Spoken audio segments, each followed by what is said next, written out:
What do you do on YouTube for the most part? A lot of people who are involved in fashion, who like fashion, are looking for tips, looking for ways to expand their horizons, to expand their own style, to make sure that what they're wearing is not something that can be ridiculed. We want the information to get as close to not being ridiculed as possible. And that's commendable because nobody wants to be looked at and laughed at. Nobody, not even myself, even though I didn't care as much. Nobody wants to be looked at and laughed at. So there is this fear. And you know why? Because the West is filled with opinions. Everybody has an opinion. But so does everybody else in the world. But the difference between, especially in America, the difference between Western opinion, particularly American opinion, and Japanese opinion is that we are very vocal with those opinions. We tell people how we feel. That's trash. I believe that that's one of the most hilarious words to come into the lexicon of English when it comes to anything regarding fashion.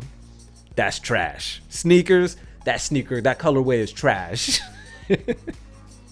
I think that that's hilarious. It's like the ultimate put down. Because what if you like it and somebody calls it trash? It doesn't make you feel good about your fashion choices. And the difference in Japan is that you'll never hear something like that. Japanese people tend to be incredibly quiet about the opinions that they have about any particular thing. Go to a streetwear blog that is international. Just go to it and go to the English version. Probably know which blog I'm talking about. Go to the English version. Look at the comment section on a popular post. How many comments are talking about how trash this particular thing is? Or when they go deep into vitriolic comments, start getting off with the racial or homophobic epithets. You're probably going to see it in no time flat. Go to the same website and go to the Japanese website of the same post. I can almost guarantee you there's little to no engagement because it doesn't need to be there, because Japanese people don't engage like that. And you can go to a Japanese website, go to Honey, go to Ice Cream. You won't see comments. You won't see comments under there. There's no comment system. Now you might see some comments maybe on Instagram or something, but usually it's of the, oh, that looks nice. Oh, that's great. So if you don't have anything nice to say, just don't say it at all. YouTube is usually the place where a lot of Japanese people kind of go off though. You see a lot of that happening. A lot of cyberbullying in Japan. But you don't see it in fashion choices. There is a general sense of respect when it comes to your fashion choices in Japan. And that's what I like about it. When I was in the States, I was at times apprehensive about putting my own style out there because I knew that whatever I wanted to do would have been looked at with conforming eyes. But in Japan, I was able to experiment at a level that I didn't think I would ever be able to achieve in the States. It's part of the many reasons why I came to Japan for fashion, because I was able to experiment and dig deep. And I tell people about this all the time. It led me to working in the fashion industry to a certain degree, helping and consulting with brands here in Japan and across the water. It helped me in my own design aspects. It helped me being over here because in Japan, there is a level of complexity, going deep into the complexities of what your interests are. So deep that you're going to make mistakes. You're going to have failures. Not really failures. They're experiences. You're going to have these experiences where you just messed up. You didn't do the right thing. In fashion, you may have put something together that, I don't like that outfit. I didn't like that. But it's all a part of the journey. It's all a part of the process of learning. See, in the West, it's like we have all this information. We live on the internet, right? We have these conversations and communications and these relationships on the internet within the same community, but we're still at odds with each other on the internet. So what do? We criticize what we think is not in the general consensus of being liked. But there's somebody out there that likes a brand that you think is trash, that can kill it. That can kill it. You don't have to conform to what other people do. What makes Japanese fashion kind of impressive is that they have this fashion bravery that we just don't exhibit in the West a lot of the time. Now, this is a general statement. This is not everybody. There's outliers out there, but by and large, we are impressed by Japanese fashion simply because they take these chances that not a lot of people out West do. And we wonder why, because the West is all about taking chances, all about taking risks.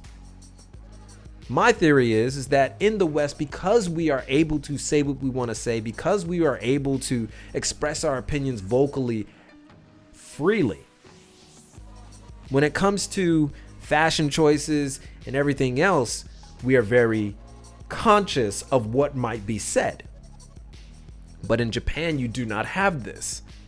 People just keep to themselves. So when you make these off-kilter fashion statements in Japan, nobody's gonna say anything about you. And if they do, you never hear about it.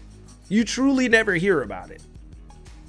So you can develop and you can grow and you can refine that taste. And then eventually somebody who's in fashion will look at your style and be like, I may not wear it, but they're doing whatever they're doing it well. And also, they wear uniforms throughout most of their lives. From the kids to when they get to school, upper middle school, whatever, go to work, they're all wearing the same uniforms. So the only way to express themselves truly is through their fashion choices without breaking the harmony that's so important in Japan. I think that is one of the most amazing things that I've experienced in Japan, is to watch Japanese people kind of express themselves.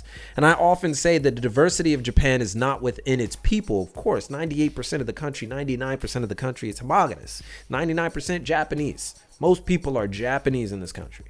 The diversity is not in the ethnicity. The diversity is in the lifestyle choices. And you see it. It's clearly evident. People involved in hip hop, people involved in motorcycle culture, Americana, farming, workwear. They all hang out in different circles, but they all respect each other.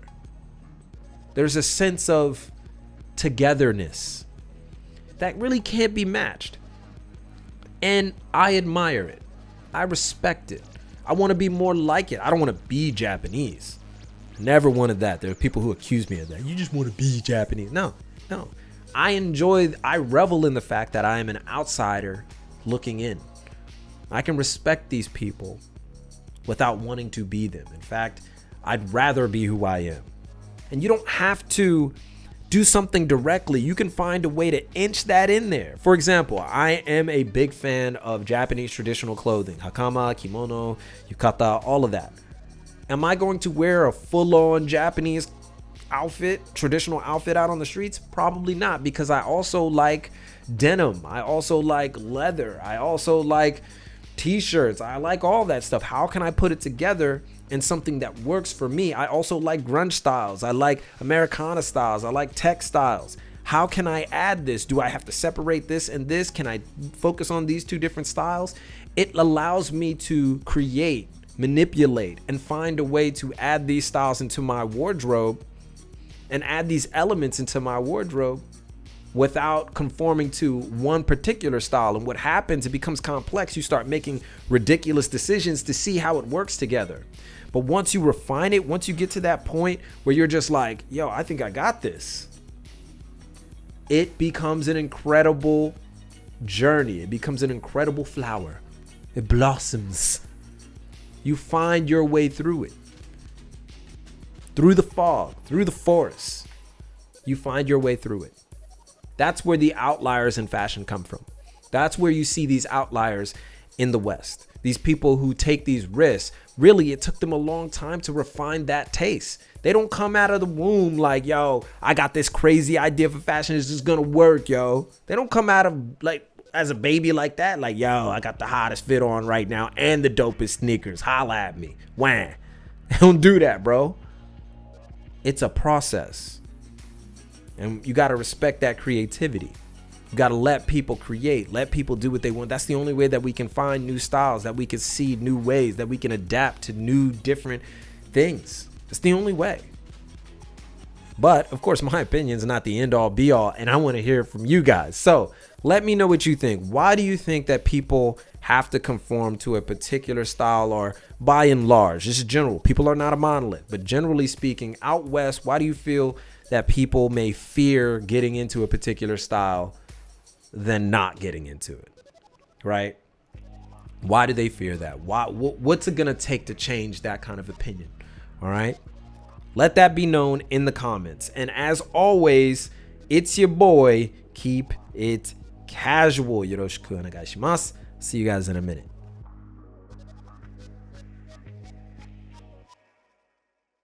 Thanks for watching, and you can see more videos from The Casual by checking out these guys right over here. And you can help The Casual build bigger and better things by supporting us on Patreon. Just take a look at that link below. Take you right there. Every little bit helps. Seriously, we probably need the help. But most importantly, keep it locked right here for all of your info on international street fashion and culture from Tokyo. It's your boy, and keep it casual. Yoroshiku onegai shimasu.